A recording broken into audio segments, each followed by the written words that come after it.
Alors, on est en direct avec Anthony Gratakos. Bonjour, merci beaucoup d'être avec nous sur RT France. Je ne sais pas si vous avez réussi à suivre ce qu'on disait. Votre réaction tout d'abord à ce pass vaccinal qui arrive au Sénat aujourd'hui, y êtes-vous favorable vous-même ? Non, nous n'y sommes pas favorables. Notre réaction, c'est que ce pass vaccinal n'a rien d'une politique efficace contre la pandémie. C'est avant tout une stratégie de communication électorale qui va avec ses éléments de langage. On l'a vu avec la polémique sur les propos du président de la République.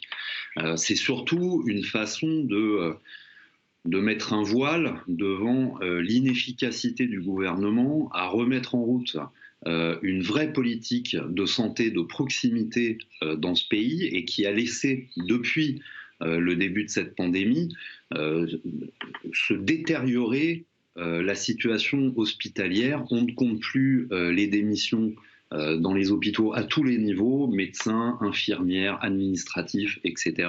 Et les mesures qui ont été prises dans le cadre du Ségur n'ont absolument pas réglé le problème.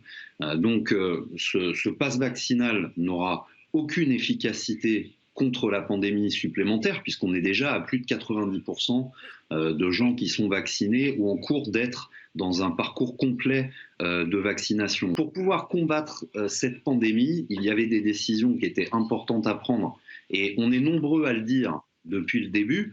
La première, c'était la levée des brevets. On pouvait même aller un peu plus loin en considérant que dans cette situation extrêmement critique, il fallait peut-être nationaliser les entreprises du secteur du médicament pendant quelques temps en France pour pouvoir y faire face. Rien de tout ça n'a été fait. Alors là, vous êtes d'accord avec Maxence Briquet sur les défaillances de l'hôpital et de l'industrie pharmaceutique en France. À Saint-Pierre-et-Miquelon, un député... Allez-y, je vous en prie. On ne peut être que d'accord de toute façon quand on voit comment ça se passe. Il suffit d'aller aux urgences aujourd'hui dans à peu près n'importe quel hôpital de France pour voir dans quel état sont les locaux, pour voir dans quel état se trouvent les personnels hospitaliers qui sont épuisés, qui n'en peuvent plus, parce qu'ils sont totalement à l'abandon, alors que cette épidémie dure depuis 2 ans. Et la situation s'est dégradée encore depuis 2 ans. Ça fait 20 ans qu'on détruit nos hôpitaux, ça fait 20 ans qu'on détruit la sécurité sociale, ça fait 20 ans qu'on détruit la santé de proximité, 20 ans que les gouvernements ne réagissent pas, on a fermé les maternités, on n'a pas fait sauter le numerus clausus alors qu'il y a de moins en moins de médecins dans les milieux ruraux qu'on remplace. Il a été élevé, enfin il n'a pas sauté totalement, mais il a été revu, le numerus clausus. Et les mesures d'incitation pour aller s'installer dans les zones rurales n'ont pas été prises. On laisse les collectivités locales se débrouiller. C'est une catastrophe depuis 20 ans.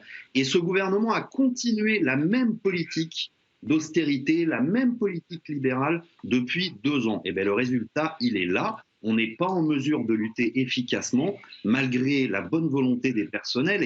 Et je sais qu'ils font tout ce qu'ils peuvent.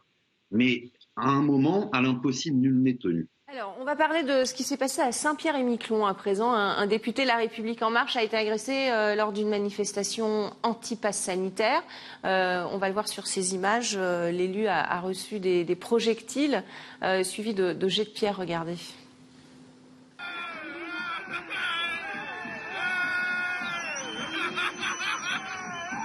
Voilà, image choquante. Il y a eu aussi un regain de mobilisation ce week-end avec ces manifestations anti-pass sanitaire. Maxence Briquet, une réaction à ces élus de la majorité qui sont insultés et agressés, on vient de le voir, par rapport à ce pass vaccinal?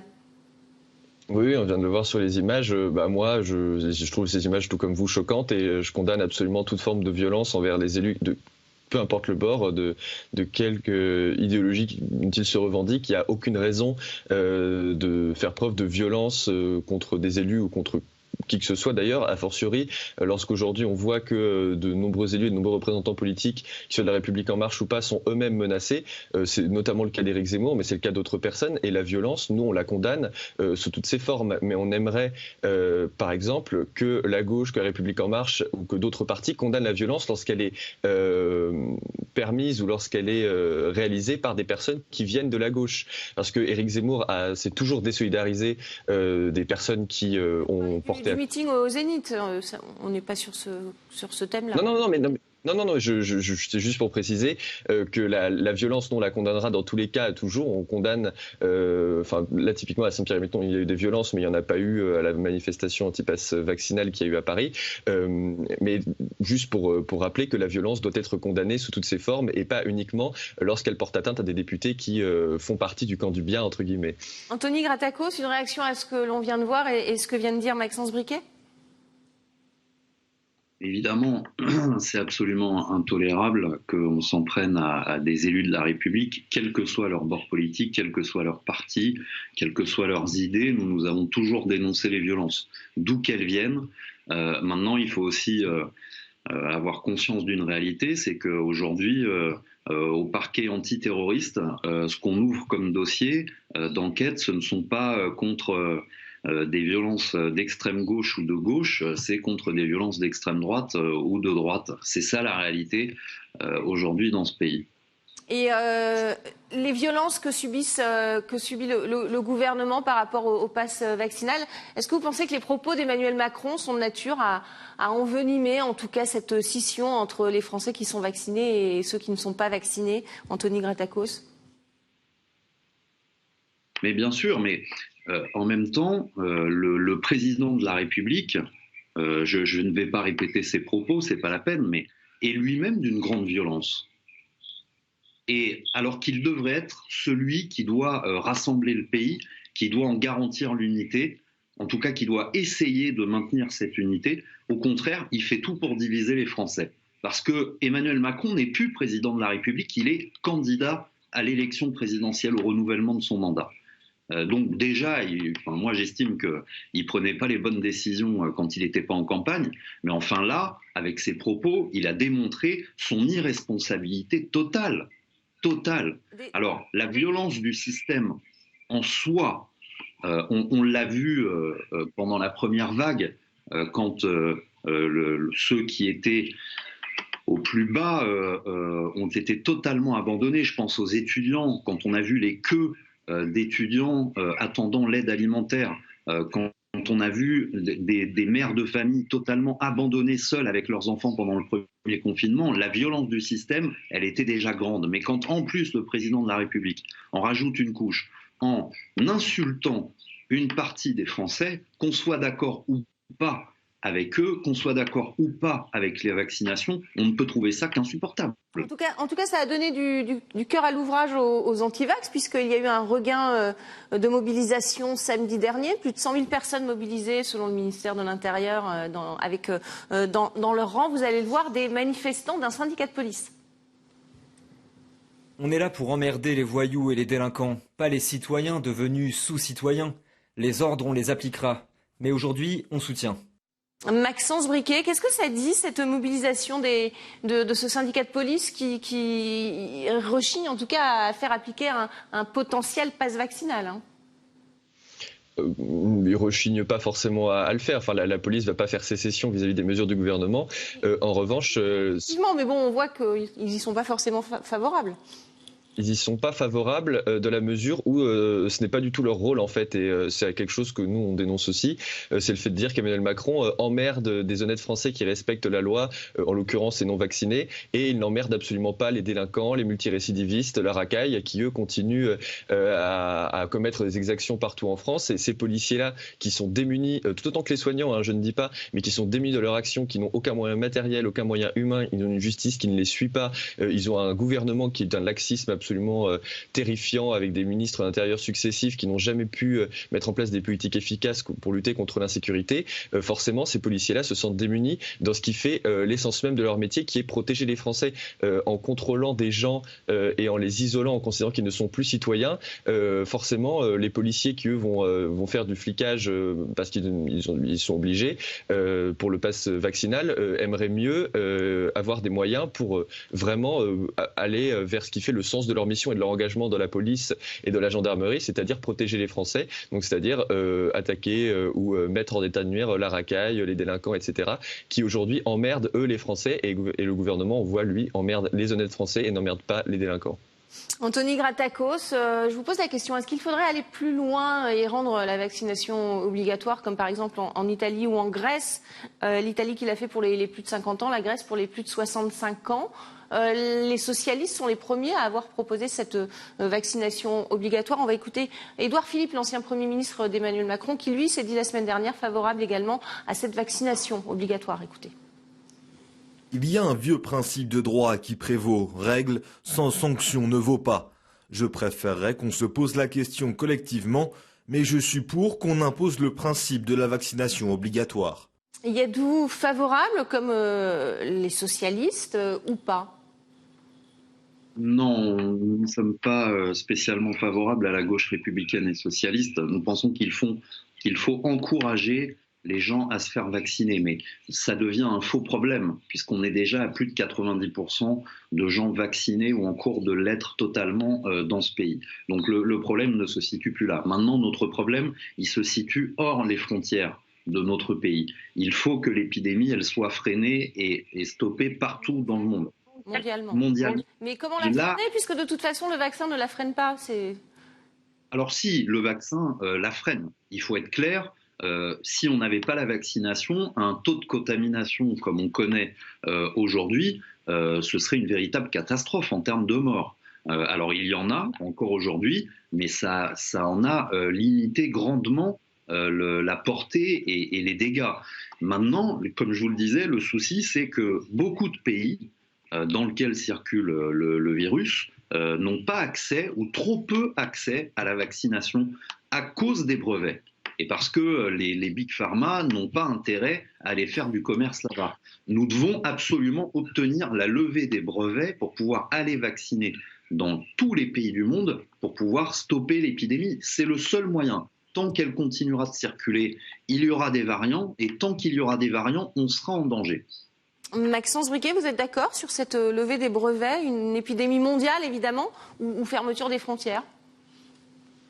Non, la levée des brevets n'a jamais été une solution, pour une raison assez simple, c'est que tout le monde déplore le fait qu'on ne puisse pas apporter la vaccination dans les pays, notamment en Afrique, où ils en ont cruellement besoin.